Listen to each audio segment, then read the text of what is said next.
मुद्दा था इस समय जो सदन के अंदर गर्माहट सी हो रही है, ये उत्तराखंड के अंदर जो ये सोशल मीडिया पे अभी आग लगी हुई है।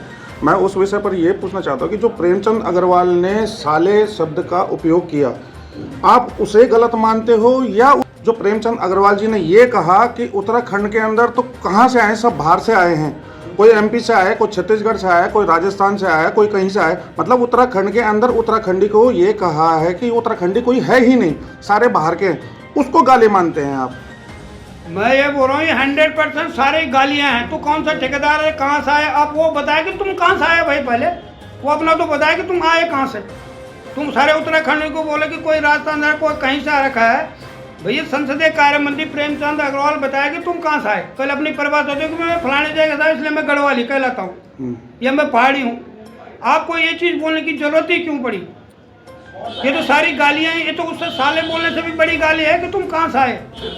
मैं यही कहना चाह रहा हूँ। हाँ, ये सारी गालियाँ हैं और ये पहाड़ियों का जो और उत्तराखंड की जो देवभूमि है उसका अपमान है।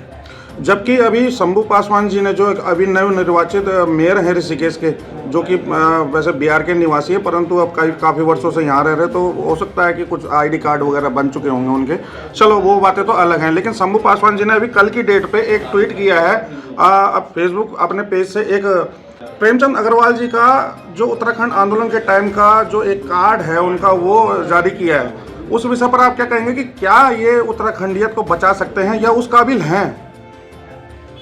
देखिए, अब जहाँ तक अब सरकार ने तो कर दिया है कि जो 1 साल भी यहाँ रह गया तो उसको अस्थायी प्रमाण पत्र दे दो, तो ऑलरेडी उत्तराखंडी भी हो गया और वो यहाँ की ज़मीन भी खरीद सकता है। और क्या जो यूसीसी के बारे में बताया तो वो भी बहुत शर्मनाक बात है। तो ये सारी चीज़ें कहीं भी ठीक नहीं है। अब तो 1 साल में जब आप अस्थायी प्रमाण पत्र ले लोगे आपको तो सब चीज़ का अधिकार मिल गया। आप चुनाव भी लड़ सकते हैं, आप जमीन भी खरीद सकते हैं और यूसीसी के अंदर तो आप तो रिलेशनशिप में अपना रजिस्ट्रेशन भी करवा सकते हैं। क्या ये हमारी संस्कृति है? पहले तो सारे भारत की संस्कृति नहीं है, कम से कम उत्तराखंड देवभूमि की तो ये संस्कार नहीं है। तो इसमें भी सारा विरोध है। इसमें तो सत्ता पक्ष विपक्ष को भी विरोध करना चाहिए। क्या भाजपा के लिए अलग नियम है कि आप जो है रिलेशनशिप में रह सकते हैं? वो क्यों नहीं आवाज़ उठा रहे हैं इसमें?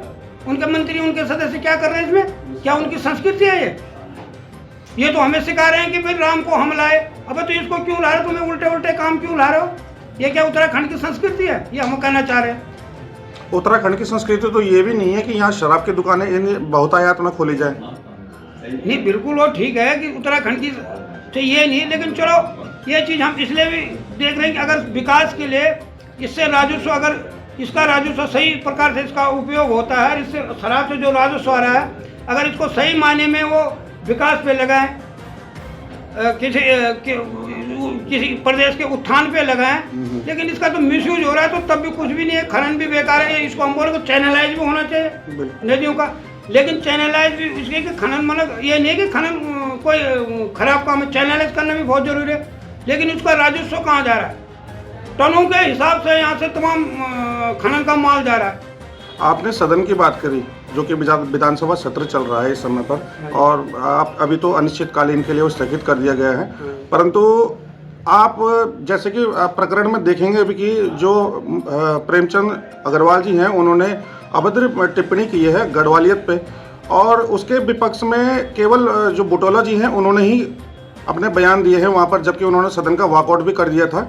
उस विषय पर क्या कहेंगे आप? देख रहा है, पूरा देश देख रहा है कि संसदीय भाषा का प्रयोग हो रहा है कि मंत्री जी असंसदीय मंत्री है या संसदीय मंत्री है। ये देखने वाली बात है। जिस तरह की वो भाषा का उन्होंने संसद में प्रयोग किया। बजट सत्र चल रहा था, बहुत ही महत्वपूर्ण जो ये सदन चले, बहुत महत्वपूर्ण जो सदन चल रहा था, ये बजट सत्र बहुत महत्वपूर्ण सदन है। और इसमें इस तरह की जो बातें हुई है, और वो बातें कोई सदस्य नहीं बोल रहा है, कोई विधायक नहीं बोल रहा है, वो बातें कर रहा है जो संसदीय मंत्री जी हैं और 4 बार के विधायक हैं, वो मंत्री जी असंसदीय भाषा का प्रयोग सदन में कर रहे हैं।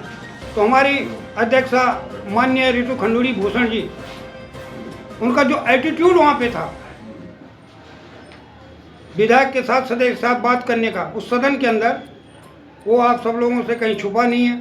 जिस तरह के उन्होंने भाषा किया और जिस तरह सदन से जो है माननीय सदस्य जी को लताड़ा गया, ये भी बहुत दुर्भाग्यपूर्ण है। सदन के अंदर जिस तरह से उन्होंने उनका जो व्यवहार है उससे लगता है कि आप जो है राजनीति के मेरे ख्याल से लायक नहीं है। और मैं तो इस चीज़ को पहले भी बोला कि आपको जो है उसमें एक प्रकार से उसमें मिल गया, आपको सौगात में मिल गई है कि भैया आप माननीय खंडूड़ी जी की बेटी थी, तो आपको जो है विरासत में आपको मिल गया है।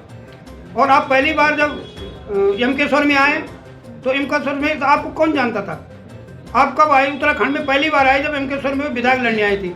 उस टाइम 4 बार की विधायक का जो वहाँ से टिकट काट के उनको दिया गया, सिर्फ इसलिए दिया गया कि वो एक बड़े ईमानदार और कर्मठ राजनेता की बेटी है और उन्हें जीत दर्ज भी की, लेकिन वो खरी नहीं उतर पाई।